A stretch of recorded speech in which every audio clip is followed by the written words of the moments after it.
Olá, meus alunos. Nós vamos dar continuidade ao estudo da literatura, que nesse primeiro momento ainda é a literatura portuguesa, acontecendo lá em Portugal, na Europa.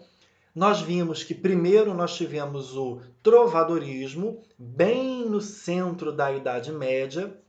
Depois, nós tivemos o humanismo como um período de transição em que as ideias ainda estavam um pouco religiosas, voltadas para o teocentrismo e um pouco já voltadas para o antropocentrismo, tendo o homem como centro do universo. Depois desse humanismo, nós temos o classicismo, que é um estilo da literatura marcado por um período histórico em que o movimento artístico, cultural, econômico e social aconteceu, que é o Renascimento. Então, um poeta português foi para a Itália, que era o berço desse movimento chamado Renascimento. Ele aprende lá todas essas mudanças, principalmente relacionadas à arte e à literatura, e quando ele volta para Portugal, o Sá de Miranda, que é esse poeta, ele traz esse conhecimento. E aí nós vamos dizer que em Portugal foi fundado o classicismo, que é o estilo de época de literatura que vem depois do humanismo, que era um período de transição. Então vamos estudar agora as características gerais do classicismo. Primeiro, temos a valorização do homem e o seu potencial criador. Se eu não tenho mais o teocentrismo, eu tenho agora o antropocentrismo, que é o quê? Colocar o homem como centro das decisões, como centro do universo, como a base de pensamento. Não é mais Deus que determina o que vai acontecer. Esse homem agora é um homem ativo na realidade. Ele modifica, ele cria. Então, se ele cria, é claro que esse estilo vai valorizar o potencial criativo desse homem. O homem não está sendo mais visto como uma marionete de Deus. Esse homem agora é um agente, ele toma atitude.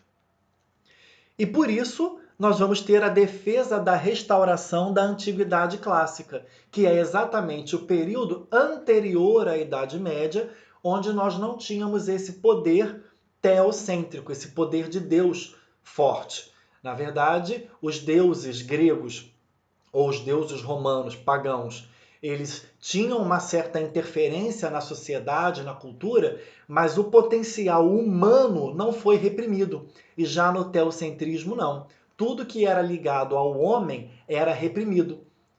Tanto que a própria Inquisição, durante muito tempo, ela utilizando questões religiosas, punia os seres humanos por questões que eram totalmente inerentes ao homem, como, por exemplo, o desejo sexual. Já em Roma e na Grécia Antiga, essas questões não eram tratadas dessa forma. Então, no classicismo, eles vão voltar à antiguidade clássica. Eles vão voltar a ter como tema dos seus trabalhos, dos seus poemas, dos seus escritos, da própria arte como um todo, elementos da cultura da antiguidade clássica. Como eu falei, surge o movimento renascentista. O que foi o movimento renascentista? Foi um movimento social, artístico, cultural, político, que teve como berço a Itália, onde uma nova classe, aquela classe que já estava surgindo lá no humanismo, aquela classe dos comerciantes, a classe mercantilista, essa classe que começa a ganhar dinheiro não mais tendo posses de terra, começa a ganhar dinheiro com o comércio. Essa classe começa a ficar influente e, obviamente, começa a produzir, pagar para que se produzam obras de arte. Então, há um momento na Itália em que todos passaram a querer produzir obras de arte para mostrar o seu poder. E é claro que a igreja tomou uma atitude sobre isso, que nós vamos ver daqui a pouquinho.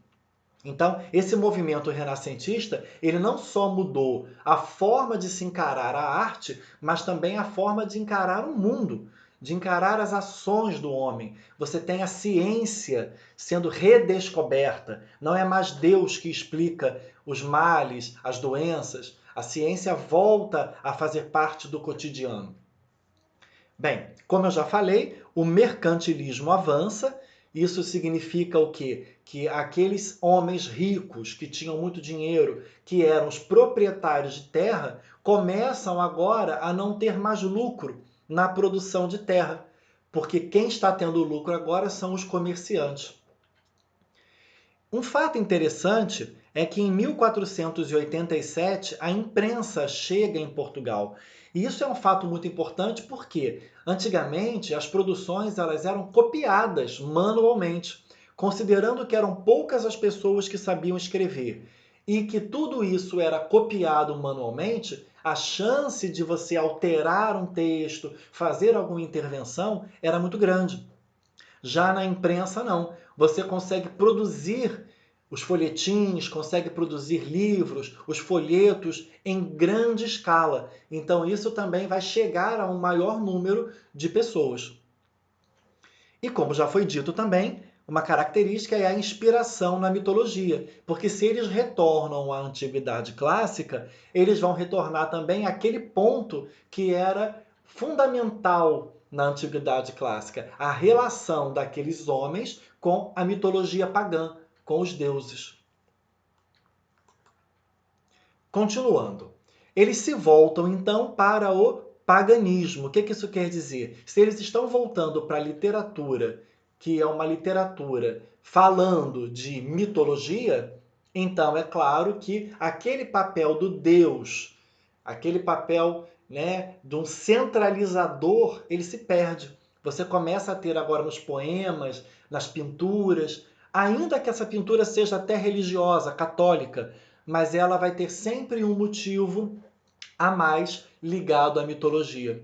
Ninfas vão ser pintadas, referências a deuses e deusas, fazendo até um certo sincretismo entre o catolicismo e as religiões pagãs. Com isso, a gente vai ter a valorização da forma humana na pintura e na escultura. Veja bem, se o homem deixou de ser um pecador, ser visto como um pecador, como ele era visto na Idade Média, então tudo que é do homem deve ser valorizado. Quando eu digo homem, é ser humano. Então, se tudo que é do homem precisa ser valorizado, a forma humana também deverá ser valorizada. Então, nas pinturas, você começa a ter o nu artístico que mostra não só a genitália, mas os detalhes, as veias, o movimento das mãos, sabe, as rugas do rosto, coisas que na pintura da Idade Média não acontecia. Como eu falei, lá na Itália, naquele movimento renascentista, surgem as pessoas que têm dinheiro e começam a pagar pela produção de obra de arte. Essas pessoas são os mecenas. E o nome desse ato, dessa ação, é o mecenato.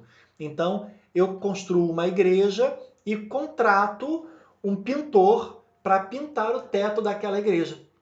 E eu vou pagar aquele pintor para pintar. Então, isso se chama mecenato. Ocorre uma crise religiosa muito forte no catolicismo, não apenas pela visão que se mudou de teocêntrica para antropocêntrica, mas ocorre uma crise por quê? Porque a igreja estava cobrando indulgências. O que é isso? Estava cobrando o perdão. Os seres humanos, os homens, as mulheres, iam à igreja buscar uma palavra do padre ou dos pontífices da época e eles cobravam um valor para dar o perdão àquela pessoa. Com isso, uma pessoa, um monge alemão chamado Martinho Lutero, ele não queria mais que a Igreja Católica passasse por esse processo. Ele achava que isso estava errado. Então ele propõe uma reforma na estrutura da igreja. Ele foi combatido, porque a igreja não queria perder os seus privilégios. Então, como ele passou a ser combatido, ele protestou. Ele protestou contra aquela igreja católica que estava cobrando indulgências. E nesse momento surge um movimento chamado protestantismo, que foi iniciado pelo Martinho Lutero. E toda essa briga, que aí você cinde, né? Você quebra, você divide a igreja. Você vai ter para um lado os católicos e para outro lado os protestantes. Esse movimento vai gerar uma corrente também de contra-reforma. Por quê? Porque a reforma foi o nome do movimento que o Martinho Lutero criou. E a Igreja Católica, por sua vez, vai criar a contra-reforma. E como que isso foi feito? Aumentando a construção de igrejas. E é por isso que quando a gente fala de obras renascentistas, ainda que nós falemos de antropocentrismo, do homem como centro do universo, essas obras elas estão onde? Dentro das igrejas. Por quê? Porque fez parte do movimento de contra-reforma a Igreja Católica mandar produzir mais templos, mais obras de arte, para mostrar o poder que a igreja tinha e tentar combater os seguidores da reforma, os seguidores dos protestantes, ou aqueles que eram os protestantes, que eram os seguidores do Martinho Lutero. Agora vamos ver as características do classicismo na literatura. Conforme nós já falamos, nós vamos ter a imitação dos gregos e dos latinos. O que isso quer dizer? Imitação ganha o sentido grego da palavra, que não é imitar no sentido de copiar apenas, é no sentido de se basear naquilo que você considera qualidade. Então, se você considera uma obra grega uma qualidade, você vai escrever a sua obra muito parecida com aquela obra que você considera de qualidade. Por isso, haverá o retorno às obras originais da antiguidade, ou seja, aqueles grandes escritores, principalmente os gregos, vão ser retomados na literatura. Eles vão ser basicamente copiados, nesse sentido que eu já expliquei acima. Ocorre o racionalismo. O que é isso? As emoções se submetem à razão. Se o ser humano, se o homem, ele pensa, ele não pode ser uma marionete na mão das suas emoções. Ele tem que priorizar a razão. E com isso, significa que ele vai tomar atitudes mais conscientes. Vai ser cobrado isso desse ser humano, que ele tome atitudes sabendo o que está fazendo. Haverá uma busca pela perfeição formal, porque isso aí já era uma questão dos próprios gregos e também de alguns romanos, alguns latinos, né? Era uma questão deles também de que trabalharem muito a forma, a beleza da forma, a estética, o equilíbrio da forma, mas a perfeição formal na literatura, ela vai ser valorizada buscando a melhor rima, buscando a forma fixa, que é o soneto, que passa a ser uma referência desse período. Eles vão buscar as melhores palavras, acaba sendo, como a gente vai ver mais adiante, um tipo de arte muito elaborada.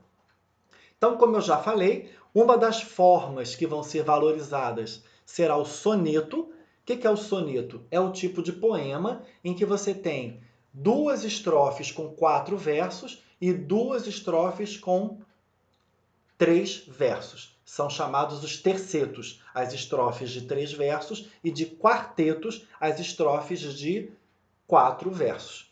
Então, o soneto ele tem 2 quartetos e 2 tercetos. Uma outra questão que vai ser valorizada são os versos decassílabos. O que isso quer dizer? São aqueles versos em que nós temos 10 sílabas poéticas. Haverá todo um cuidado para que na hora que esse poema seja declamado, ele tenha sempre 10 sílabas poéticas. A divisão em sílabas poéticas ela é um pouquinho diferente da divisão de sílabas na língua portuguesa. Por quê? Porque nós vamos considerar o modo como nós falamos. Então, muitas vezes, uma vogal átona se junta com outra vogal átona, como se formasse uma sílaba só. A gente vai ver isso mais adiante. A rima, como eu já falei, passa a ser uma rima rica, uma rima variada, além de rica. Ela vai ter sempre a melhor palavra. E a questão da métrica. O que é a métrica? É uma questão de, em determinados pontos da poesia, vai ter que ter uma sílaba mais forte para causar um ritmo. Isso tudo vai passar agora a ser preocupação do poeta. Então, o poeta ele não vai expressar mais o seu sentimento, o eu lírico não vai expressar o seu sentimento apenas baseado no que ele sente. Ele vai ter que expressar isso tudo através de uma forma fixa. através de um conjunto de regras que vão ser impostas a ele, ou um conjunto que vai ser imposto, no sentido de tem que ser um soneto, os versos têm que ser decassílabos, tem que ter rima, tem que respeitar a melodia, tem que ter métrica.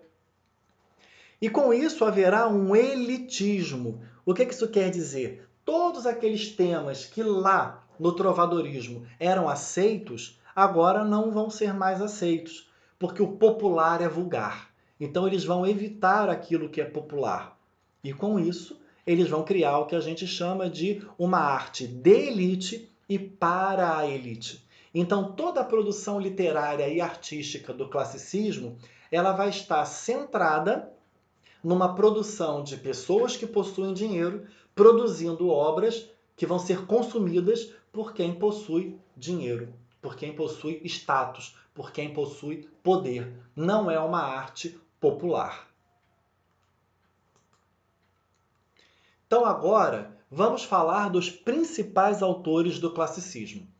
Um deles é Sá de Miranda. São dois grandes autores, o Sá de Miranda e o Camões. Nós vamos agora primeiro falar do Sá de Miranda.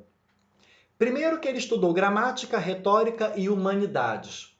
Ou seja, humanidades são as ciências da filosofia, sociologia. Então você repara que ele tinha um conhecimento aprofundado, até para poder produzir essa arte de elite. Em sua obra estão presentes o humanismo do Renascimento e algumas heranças da cultura medieval, das culturas medievais. Ele ainda vai transitar um pouquinho entre o novo que está chegando, o Renascimento, e um pouquinho daquele viés ainda do trovadorismo, daquele lirismo, daquela melancolia, porque a poesia do trovadorismo ela é melancólica. O homem que chora pelo amor da sua mulher e essa mulher não lhe dá atenção. A gente vai ver isso muito presente na obra do Sá de Miranda. Já na obra de Camões, vai ser um pouco diferente. Camões é mais racional, o Sá de Miranda é um pouquinho mais melancólico. Como eu falei, ele foi o introdutor do soneto na literatura portuguesa, porque quando ele volta da Itália, com tudo aquilo que ele aprendeu sobre o Renascimento, ele traz para Portugal e diz, olha, a partir de agora nós vamos produzir poemas na forma de soneto. E ele foi um dos primeiros que produziu. Eu digo um dos primeiros porque nessa época os registros eram um pouco complexos. As obras muitas vezes eram registradas depois. Então, eu não sei ao certo dizer se havia algum outro poeta que já estava usando o soneto juntamente com Sá de Miranda, mas ele é considerado o primeiro. A linguagem presente em suas poesias é forte, densa e complexa. Como eu falei, é uma poesia voltada para quem entende de poesia, para quem estuda, para quem lê. Então, tem uma rima mais elaborada, tem um conteúdo mais complexo, de alguma forma. Ele também escreveu algumas comédias clássicas e éclogas. O que são éclogas? São poesias que falam de natureza. São poesias em que geralmente você tem pastores conversando. É uma poesia pastoril.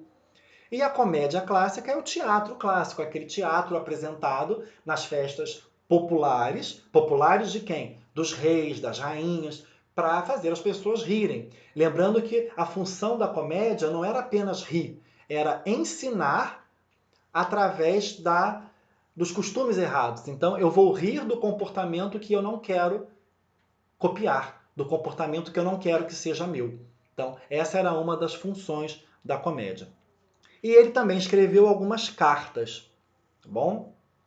E temos ali, como eu falei, uma presença de significativa intenção moralizadora. Por quê? Por que esse homem que está no antropocentrismo, esse homem que já está num novo momento da cultura, ele ainda está preso a essa questão moralizadora? Porque, como foi dito, ele ainda traz alguma herança da cultura medieval. Aquela visão muito presa ainda aos ideais católicos. Uma visão voltada para ensinar, para corrigir um comportamento que se julga inadequado. Agora, nós vamos ler e ouvir um soneto de Sá de Miranda. É uma poesia lindíssima que fala sobre a chegada do outono. E ele vai dizer para a gente que com a chegada do outono, tudo muda na natureza. E se a natureza se modifica com as estações, por que o homem também não se modifica? E ele percebe, então, essas modificações que ocorrem dentro dele também. E chega à conclusão. Olha o racionalismo que eu falei como característica. Ele vai chegar a uma conclusão, que tudo na vida é transitório, que tudo muda, nada é eterno, nada é para sempre.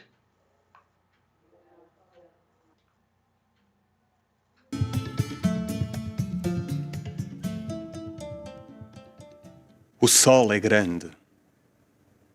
Caem com a calma as aves do tempo em tal sazão que sói ser fria. Esta água que de alto cai, acordar-me-ia, de sono não, mas de cuidados graves. Oh coisas, todas vãs, todas mudáveis. Qual é tal coração que em vós confia? Passam os tempos, vai dia, traz dia, incertos, muito mais que ao vento as naves.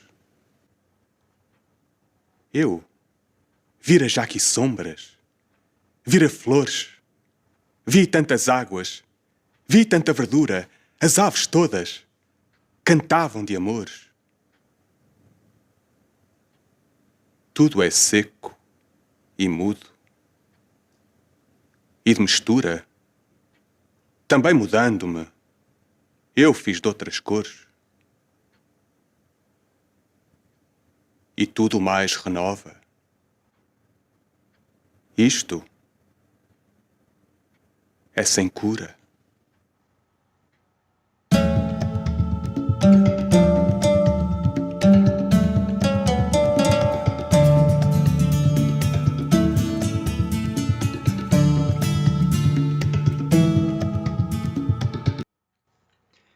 Então aqui vocês observam esse exemplo de poesia do Sá de Miranda, que está na estrutura de soneto. Vocês reparem, ó, aqui tem 4 versos nessa estrofe, aqui nessa segunda estrofe também tem 4 versos, e aqui nas duas últimas tem 3 versos e mais 3. Então o soneto são 2 quartetos e 2 tercetos.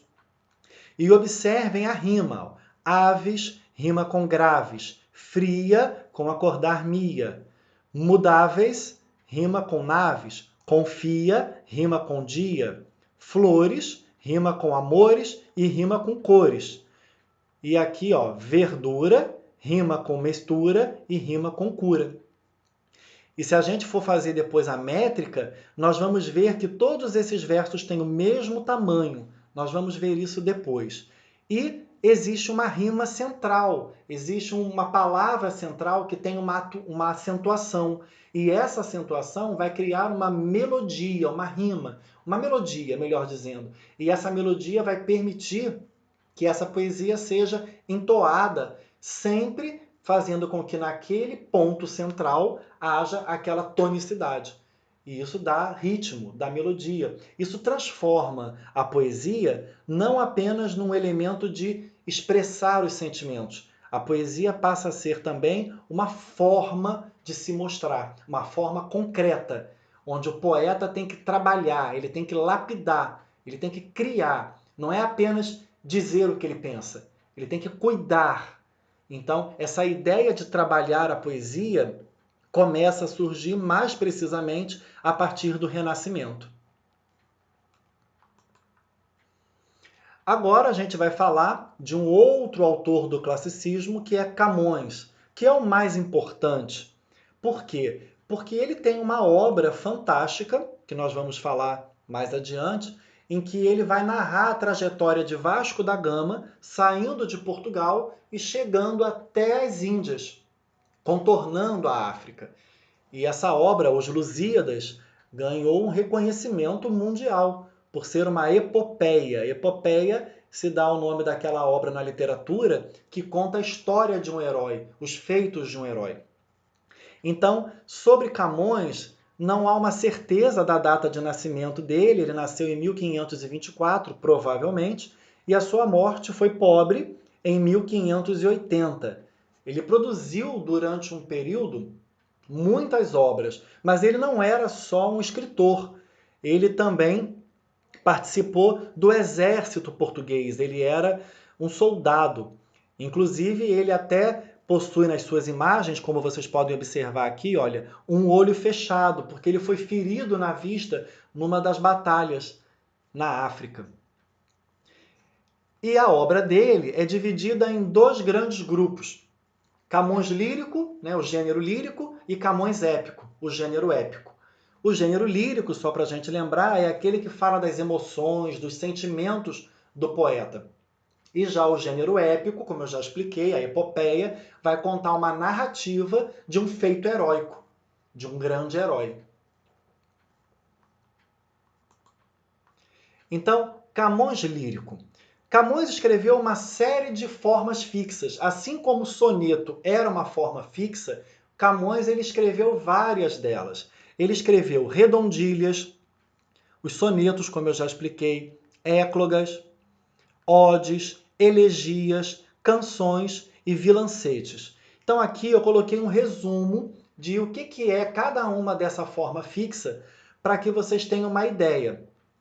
As redondilhas são versos de 5 ou 7 sílabas poéticas e esses versos possuem, normalmente, quando eles têm 5 sílabas, são chamados de redondilhas menores e quando tem 7 sílabas, são chamados de redondilhas maiores.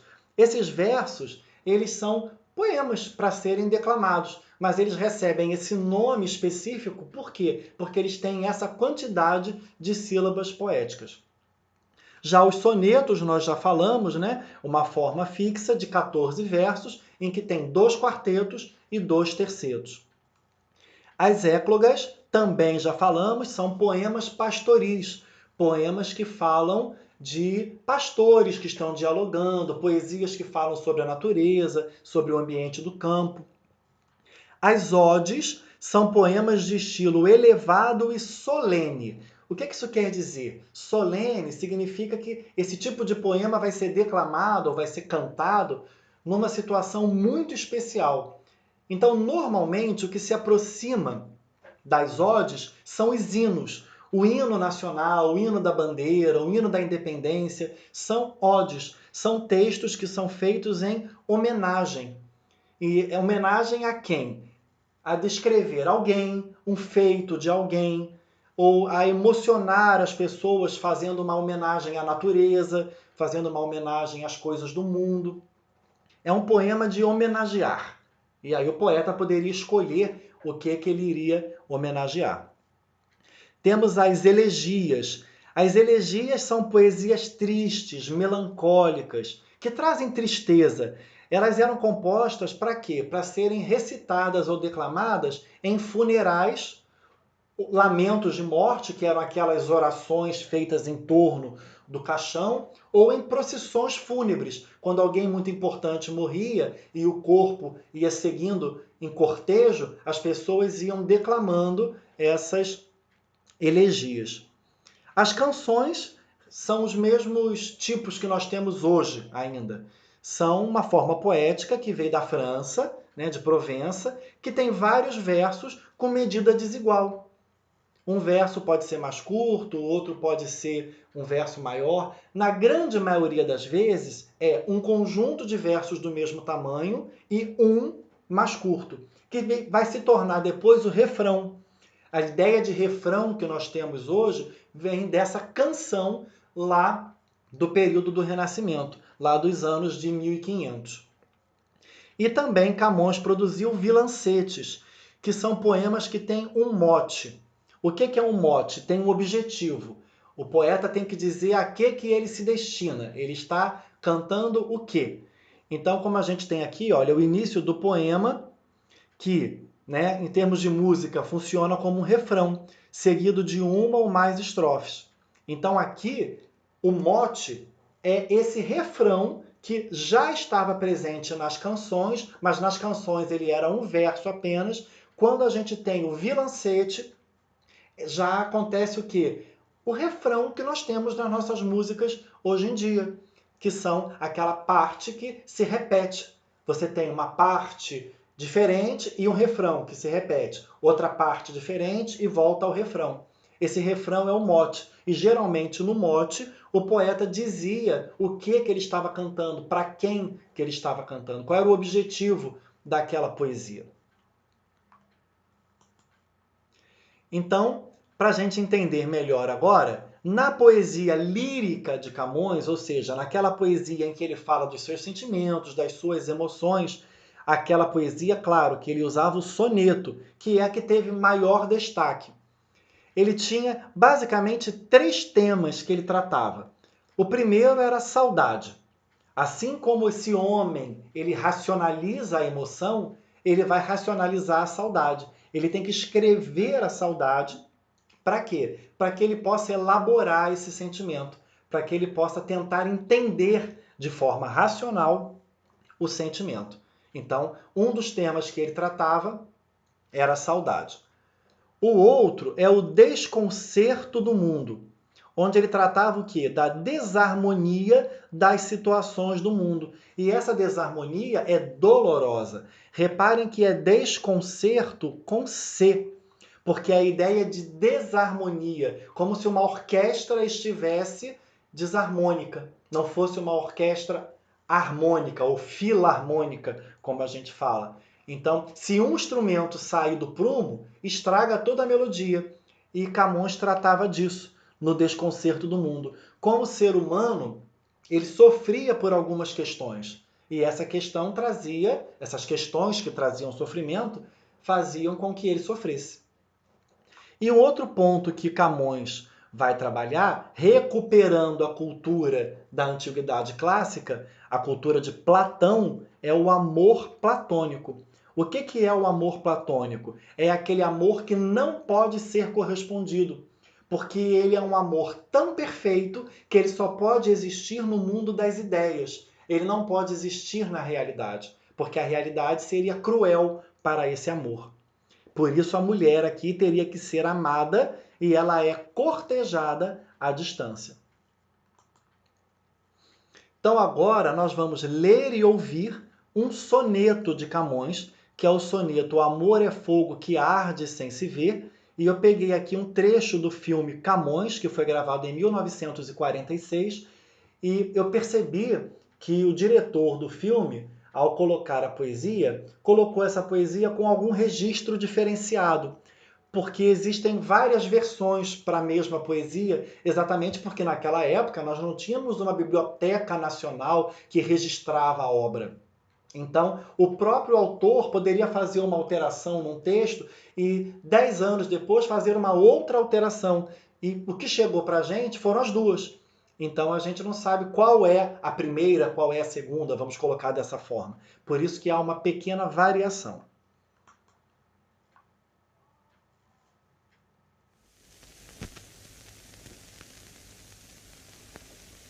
Amor é fogo que arde sem se ver. É ferida que dói e não se sente. É um contentamento descontente. É dor que desatina sem doer. É um não querer mais que bem querer. É solitário andar por entre a gente. É um não contentar-se de contente. É cuidar que se ganha em se perder. É um sentir-se preso por vontade. É servir a quem vence o vencedor. É ter com quem nos mata a lealdade. Mas como causar pode o seu favor nos mortais corações conformidade, sendo assim tão contrário o mesmo amor?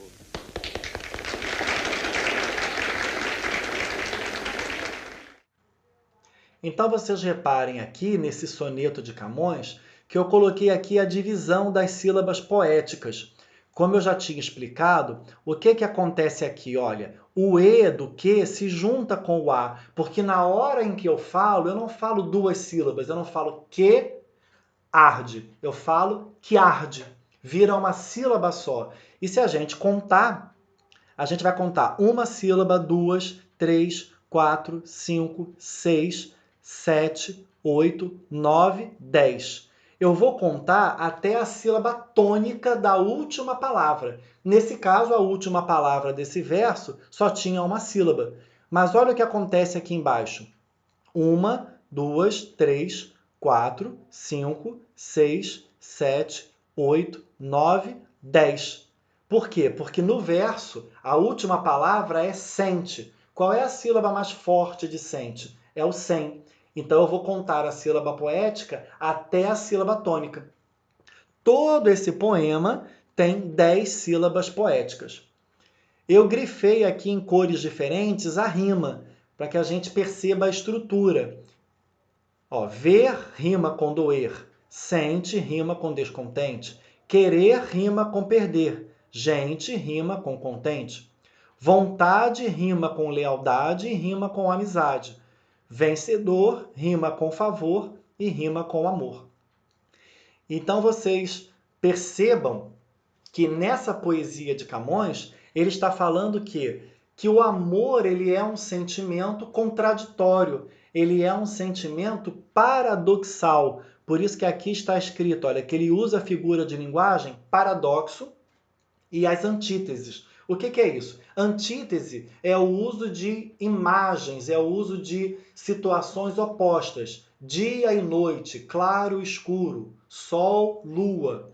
E o paradoxo são situações impossíveis de acontecer na vida real, na realidade, mas podem acontecer na literatura, na emoção, no sentimento. Como ele diz aqui, é ferida que dói e não se sente. Como é que eu tenho uma ferida e não sinto dor? Isso é um paradoxo, porque toda pessoa que se fere vai sentir dor. Então vocês reparem que ele vai apresentando na primeira estrofe, na segunda e na terceira, ele vai apresentando os argumentos dele. Olha o racionalismo presente. Ele vai argumentando que o amor é contraditório. Até que ele chega no final e ele chega a uma conclusão. Ele chega a um silogismo. E qual é a conclusão que ele vai chegar? Que como pode o amor ser algo tão intenso, ser algo tão dramático para o ser humano e ser tão bom, se ele se contraria a si próprio. Por quê? Porque para Camões, no platonismo amoroso, que nós já vimos, amar é sofrer. Amar é gostar tanto de alguém, é se sentir tão bem por gostar de alguém e ao mesmo tempo você vai se sentir mal porque não haverá a recíproca, né? Não haverá o retorno desse amor por parte da pessoa amada. Então ele chega a essa conclusão, que o amor ele é contraditório em si mesmo. E por isso ele é tão bonito como a amizade no sentido de amor. Ele é tão leal, mas ao mesmo tempo ele traz um sofrimento grande e profundo. Agora eu vou apresentar para vocês o que trata esse poema épico Os Lusíadas, escrito por Camões. A obra trata da viagem de Vasco da Gama, que sai de Portugal, contorna a África e chega às Índias. É uma obra que teve inspiração nas obras clássicas, Ilíada, Odisseia e Eneida. Para destacar, é na obra Ilíada, por exemplo, que nós temos o relato da Guerra de Troia. Então, vocês reparem que esses documentos, esses textos, essas poesias, elas trazem feitos heróicos e históricos. E assim Camões se propõe também a fazer o seu texto. Ele vai exaltar, então, o feito heróico de quem? Corajoso de quem? Dos portugueses. O feito heróico ali é o quê? O povo português desbravando os mares e chegando até as Índias. O personagem principal é o Vasco da Gama, conta, né, a história da viagem, e esse poema ele é dividido em 10 cantos, com um total de 1.102 estrofes, e cada estrofe tem 8 versos. E esses versos, todos eles, das 1.102 estrofes, possuem uma rima específica, que nós chamamos de oitava real. Olha como é que ela funciona. A, intercalada com B, B, B. E depois CC, duas rimas emparelhadas, formando um par. Então, olha aqui. Assinalados rima com navegados e rima com esforçados. Lusitana rima com taprobana e rima com humana. E depois edificaram rima com sublimaram. Então, como eu disse, essa rima, que é chamada oitava real, está presente em todas as 1.102 estrofes. E é um total de 8.816 versos. E todos eles são decassílabos, como nós vimos naquele poema, naquele soneto. Todos eles, cada linha do poema, cada verso, tem 10 sílabas poéticas. Então vocês reparem o trabalho que o poeta teve ao produzir essa obra. Não é apenas relatar um fato, contar uma história. É um trabalho realmente de lapidação. É quase o trabalho de um ourives, de quem trabalha com ouro. Tem que lixar, tem que lapidar, tem que cuidar, não pode arranhar. E assim é a poesia. Ele teve que escolher cada palavra, cada rima, cada detalhe para que a obra tivesse essa grandiosidade que tem. Tanto que Camões chegou até os nossos dias atuais como um dos maiores representantes da literatura portuguesa. Agora, nós vamos estudar a estrutura da obra Os Lusíadas, porque como é uma epopeia, nós temos que entender que ela também é produzida como uma estrutura fixa. Ela é dividida em proposição, invocação, dedicatória, narração e epílogo. Na proposição, o poeta ele vai dizer o que ele pretende cantar, ou seja, ele vai cantar os feitos heróicos do povo português. Na invocação, ele vai pedir às Tágides, que são as ninfas do rio Tejo, para ajudá-lo a compor num estilo grandíloco e corrente. O que é isso? É como se ele estivesse pedindo autorização aos deuses, às deusas, às ninfas, para que ele consiga escrever uma obra com tanta qualidade como aquelas obras dos poetas gregos e latinos. Depois tem a dedicatória, em que o poeta oferece essa obra, Os Lusíadas, a quem? Ao rei D. Sebastião. Depois tem a narração, que é a história em si, é o desenvolvimento da viagem, desde a saída em Portugal até a chegada nas Índias. E no final temos o epílogo, em que o poeta faz a referência aos feitos futuros do povo português. É interessante falar que no epílogo, Camões demonstra que talvez Portugal não tivesse tanto sucesso em algumas questões, como se ele estivesse prevendo algumas situações que poderiam ocorrer depois. Seria o próprio medo de que não houvesse um reconhecimento por parte das outras nações de que Portugal teve um feito heróico grande e importante. Nós vamos ouvir as 3 primeiras estrofes do canto 1. E para que a gente consiga entender, eu preparei aqui um resumo. Na primeira estrofe, o poeta nos diz que os homens e suas armas saem de Portugal para conquistar mares desconhecidos, tentando passar além da Taprobana. O que é a Taprobana? É uma região próxima às Índias, ou seja, o destino para onde ele queria ir. Na estrofe 2, o poeta nos diz que levará os feitos heróicos de Portugal a todos os lugares, inclusive a história das batalhas contra as falsas religiões. Mas isto tudo dependerá de seu trabalho como poeta. Nós não podemos esquecer que as nações católicas até então estavam lutando também contra o paganismo, e paganismo aqui a gente entende a religião árabe, que foi o período em que Portugal teve uma influência ainda, a partir da Idade Média, do povo árabe. E na estrofe 3, o poeta nos diz que sua poesia será tão grandiosa que fará o povo calar as poesias de Ulisses, que era o grego, e de Enéas, o troiano, além de calar os feitos heróicos de Alexandre o Grande e de Trajano. Então, nesse caso, o poeta ordena que a musa antiga, ou seja, a poesia antiga, se cale, para então cantar a nova poesia de alto valor que ele está propondo, que é os Lusíadas.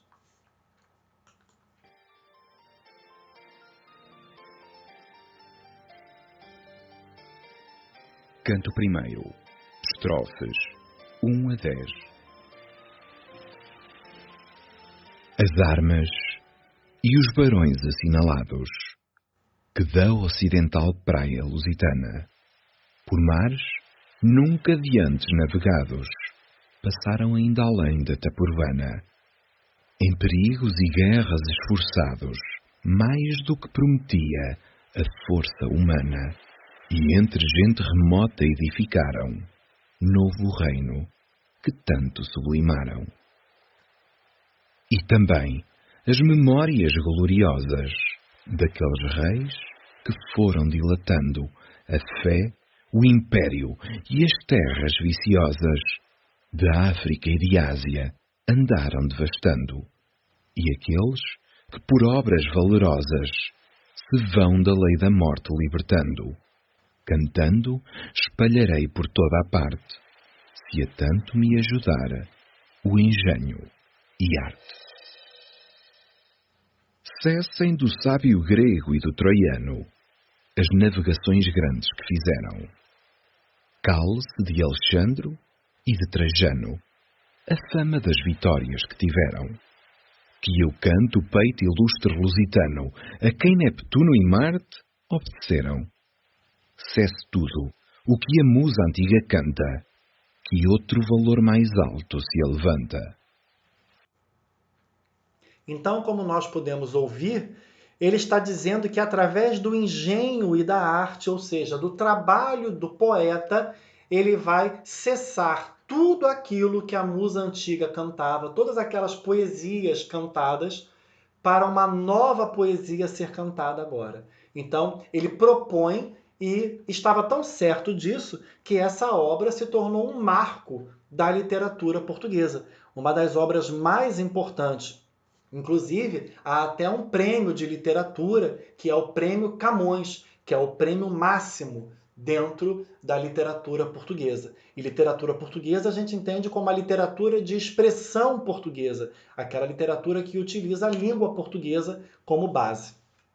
É um dos poemas maravilhosos e que merecem atenção. Eu pude lê-lo na íntegra, é muito bonito, e principalmente quando a gente lê o poema, não apenas pela história em si, mas pelo trabalho do poeta, de ver cada rima, de ver cada acentuação, cada ritmo colocado melodicamente dentro de cada verso. Foi um trabalho muito grande que ele teve. Então, nós vimos hoje o classicismo. E o que acontece nesse período? Vocês podem observar que nós estamos chegando em torno, passando um pouquinho dos 1500. Isso quer dizer que o Brasil está sendo descoberto e agora nós vamos sair desse contexto de Europa, de Portugal, e vamos vir viajando para o Brasil. Nós vamos estudar esses primeiros movimentos de textos, essas primeiras produções textuais que foram feitas aqui em terra brasileira. O primeiro e mais importante é o diário de navegação, a carta de Pero Vaz de Caminha, que é a carta em que ele relata ao rei de Portugal a nova terra que ele tinha encontrado. Então, a partir de agora, nós vamos estudar a literatura brasileira. Claro que em algum momento ou outro, nós vamos fazer referência ao mesmo período que aconteceu em Portugal, mas o nosso foco será a literatura brasileira. Então, bons estudos para vocês.